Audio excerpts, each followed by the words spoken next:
બનાસકાંઠાના પાલનપુરમાં પાલિકા કોંગ્રેસના કોર્પોરેટર અને સ્થાનિક લોકો દ્વારા ડ્રગ્સ, ગાંજો અને દારૂના મુદ્દે કલેક્ટરને આવેદનપત્ર પાઠવી રજૂઆત કરી હતી।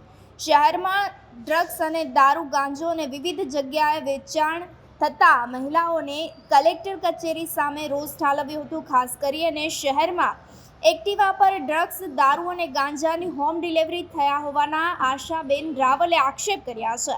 જૂના બસ સ્ટેન્ડ સાથે જ ફાસિયા, ટેકરા અને માનસરોવર સહિતના પાલનપુરના અનેક વિસ્તારની અંદર જે છે તે નાના બાળકોને ડ્રગ્સ અપાતા હોવાના મહિલાઓ આક્ષેપો કરી રહી છે। આગામી સમયમાં ડ્રગ્સ, દારૂ, અફીણ, ગાંજો પાલનપુરમાં બંધ થાય તે માટે મહિલાઓ જનતા રેડ કરવાની પણ ચીમકી ઉચ્ચારી છે।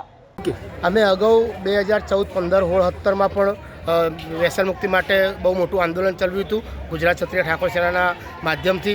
એમાં અમને ફક્ત 6 મહિના જ સફળતા મળી હતી। ત્યારબાદ હતું એમને દારૂ અને ડ્રગ્સ મળતો થઈ ગયો। તો આજે પણ એ જ પરિસ્થિતિ ગુજરાતમાં પાણી નહીં મળતું એટલો દારૂ મળે છે। એટલે અમે સરકારને વિનંતી કરીએ છીએ કે બને તેમ જલ્દી આ ગુજરાતનું યુવાધન બરબાદ થતું બચાવવામાં આવે અને કડકમાં કડક દારૂબંધી કરવામાં આવે અને ડ્રગ્સ માટે પણ કડકમાં કડક કાયદો બનાવવામાં આવે।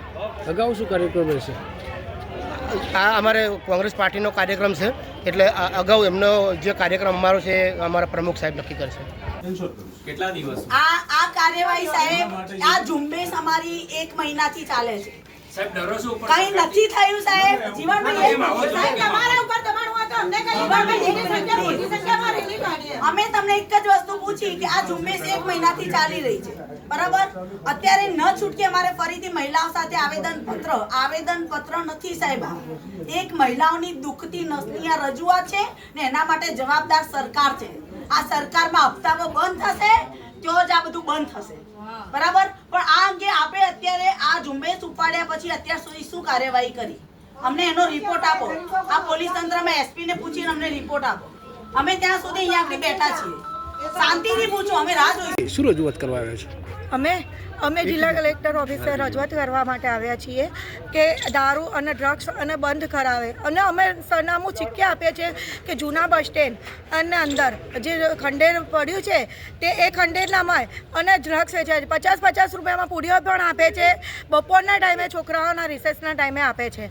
જો અમે સમય બી આપીએ છીએ, એમને એડ્રેસ પણ આપીએ છીએ, પણ જો એ ઓપ્શન ના ઉઠાવે તો અમે મોટી સંખ્યામાં બૈરા બધા ભેગા થઈને આવશું।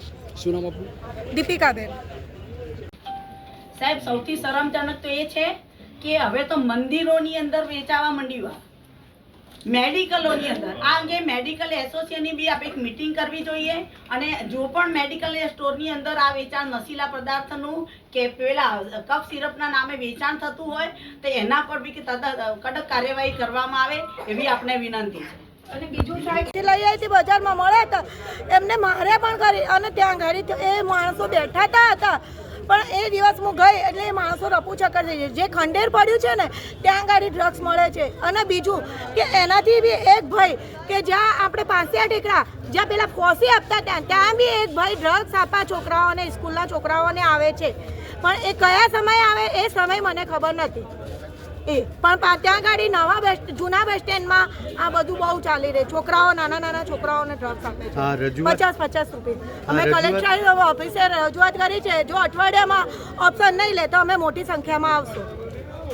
ઉપાડવામાં આવી છે, આ છતાં આપણા હદ વિસ્તારમાં અને આપ સાહેબની કચેરીની આસપાસ હજુ પણ 2 વ્હીલરોમાં બેસીને દારૂ સપ્લાય કરવામાં આવે છે। રાજસ્થાનથી દારૂની લાઈનો ચાલે છે અને ટ્રકો ભરીને દારૂ બનાસકાંઠા જિલ્લામાં ઠલવાય છે। ગાંજો અને એમડી ડ્રગ્સ શહેરમાં શાળાઓ, કોલેજોની આસપાસ મળી રહ્યો હોવાના અનેક મીડિયા અહેવાલો છે। તો હપ્તાખોરી બંધ કરે સાહેબ, ખૂબ જ હદ ઉપર થઈ ગયું છે। શું એક્શન શું લીધી છે હાલ સુધી? એક્શન તો જે છે ત્યાં જે છે મતલબ કે સાહેબ જે છે મતલબ કે અત્યારે નથી, પણ સાહેબ આપના માત્ર તો હોય, માત્ર કલેક્ટર સાહેબ તો નથી કરતા ને, માત્ર ના ખાલી સાહેબ એક મિનિટ ઉભા રહો સાહેબ, તમે એમ ના સમજો કે આ આવેદન પત્ર આપ્યું એટલે છૂટી ગયા। આ આવેદન પત્ર માત્ર આવેદન પત્ર નથી પણ એક યુવા વર્ગની અને મહિલાઓની અંદરની આંતરડી કકડી અને જે બરબાદ થઈ રહી છે ને એની આ રજૂઆત છે। આ માત્ર કાગળ નથી સાહેબ। એટલે આપ જે હોય એ જવાબ વ્યવસ્થિત આપો ને અંગે શું કાર્યવાહી કરો, આપ રિપોર્ટ માંગીને અમને જણાવો સાહેબ। આટલા બેને રજૂઆત કરી હું સાહેબ એટલું કહું કે તમે ખાલી જૂના બસ સ્ટેન્ડ છે ત્યાં આગળ નાના છોકરાઓને ડ્રગ્સ મળે છે, બરાબર. હું ક્યાંથી છોકરાઓ મારા એરિયાના હું બહુ લઈ આવી હતી, કેમ કે એમનો જો કશું ખાલી આંખ બંધ કરીને બેસી જ રહેવાનું છે તંત્રએ. બંધ થવાની જગ્યાએ ઉપરથી હજી તો મંદિરોમાંનું વેચાણ થઈ છે. કેટલું શરમજનક છે સાહેબ. મેડિકલ સ્ટોરમાં, પાનના ગલ્લામાં. આપ સાહેબ કોઈ પરિવારમાં કોઈ મહિલાઓને ત્યાં આગળ જઈને જુઓ, રાત્રે એના ઘરવાળા જ્યારે ડ્રગ્સ કરીને આવે ને, નશીલો પદાર્થ લઈને આવે છે ને, ત્યારે એની પત્ની રાહ જોતી હોય છે કે મારા ઘરવાળા આવે અને મારી સાથે, મારા દીકરાઓ સાથે 2 ટાઈમ બેસીને જમે. એની જગ્યાએ એ જ મારઝૂડ કરી ને એનો ભોગ મારી મહિલાઓ બની રહી છે. ત્યારે કડકમાં કડક આ અંગે કાર્યવાહી કરવામાં આવે, નહીં તો અમારે મહિલાઓએ જનતા રેડ કરવાની ફરજ પડશે. અને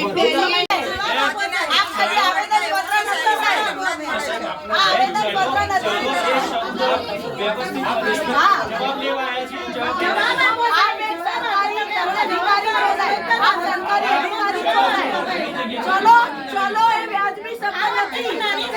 ચલો શબ્દ વ્યાજબી નથી.